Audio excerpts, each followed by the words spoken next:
for joining us here today. My name is Isabella Ostman, and today we have the pleasure of talking about a subject that sometimes makes people a little bit stressed. My parents live in a seniors residence here on Vancouver Island, and one of the topics that often comes up at the dining room table is how people are stressing about money. We are talking about finances for older adults today, and with me today, my guest is Nahani Ackroyd. She is a certified financial planner from Freedom 55 Financial. Welcome, Nahani. Nice to have you here. Thank you, Isabella. What are some of the issues that older adults have to deal with when it comes to their finances? Yeah, definitely, will I have enough is the big question. People worry about it going into retirement. They worry about it through retirement potentially if they haven't set up for that. Will I have enough money for long-term care? If I end up in a care facility, will I have enough money for that as well? Those are the two top ones. Sometimes people worry about leaving money to their children, or if they have dependent children, so an adult child with a disability, taking care of them as well can be very worrying. Staying in their home, it's different for everybody, but those are the big common ones.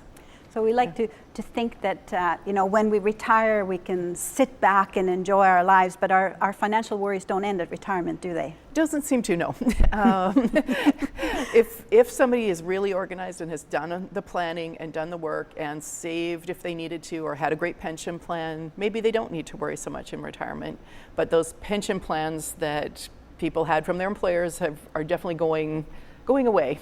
So that defined benefit where you know you're going to be okay through retirement, those have mostly gone away now. They mostly were for men, had them because they had those kind of jobs. And that's changed now, but the benefits have gone away. And then also over 80, like most people are over 80 who have those really great pensions. So they're male and over 80. So there's a whole lot of us who aren't male and over 80, and we need to take care of ourselves when we're going into retirement. Is inflation a worry these days? Yeah, it's mostly predictable. Canada's very good at managing that, trying to keep it within a 2%, at about 2%, but we're in a different era right now with the tariffs.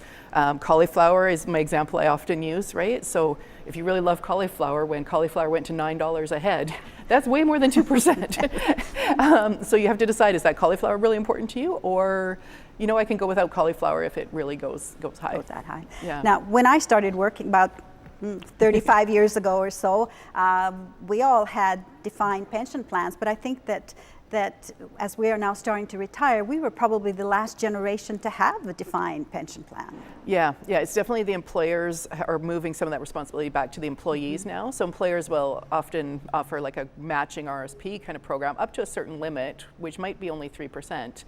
And then the employee has to manage that. They have to choose what investments they're going to be in, what's their risk tolerance, what's their time frame, and then be disciplined in saving and in managing that long term.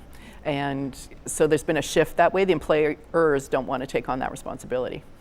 And then we have things like 2001 and 2009 happening as well. Yeah, and that's where working with a professional can help you to manage you through those. Often working with a professional is about managing behavior, right? Lots of people talk about, I moved into cash during 2008, 2009, but they missed the lift then when the markets did go up, right?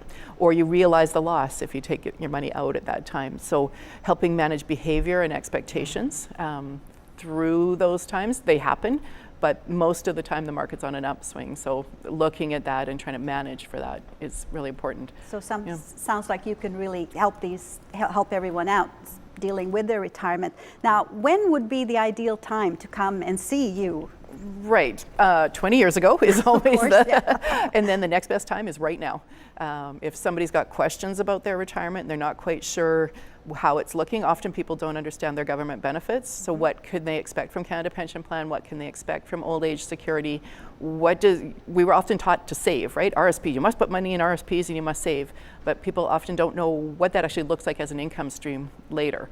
And so that's where I can put those pieces together for someone, plus their expectations, and look at, okay, here's what it's kind of looking like. And then they may have to make some hard decisions about what's most important to them or what is not important to them in terms of where are their priorities, what do they really need to spend money on, or can they cut back some places if they need to. Maybe they don't need to. My father is going to be 90 next year, Aw. and his RIF is Yeah. finished at 90. And he tells the story that when he bought that RIF, which was probably at 71, I guess, was Yeah, when you had yeah. to turn your money in,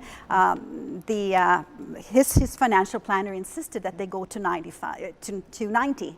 And Dad said, well, there's no way I'm going to live that long. I don't need Yeah. it to 90. But the financial planner insisted. Yeah. So he has it Good. to 90, and he's still alive and doing quite well, Yeah, thank you. good. So how Yeah. do you plan for lifespan? Yeah, that's a really good question. It's very tricky because it is different for everyone. I've met people who said, well, I'm not going to be alive 6 years from now. So that's a different kind of planning. Talk to someone, how old are your parents? Where are they, where are they at? Do you expect to live to a certain age?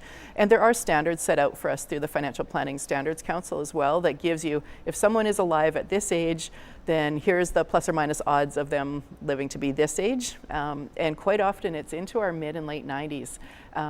So if somebody has any longevity in their family, like 90 is kind of the standard, but often it's like, add to 95. My aunt, I was doing a plan for her, and I know her aunt lived to be 103. So we need to plan for that, not just, she's a very healthy mid-70s person, so we need to plan for a really long time for her to make sure she can maintain her lifestyle as long as she possibly can. Thank you, Nahani. That was great information. We will come back to you a little bit later. Now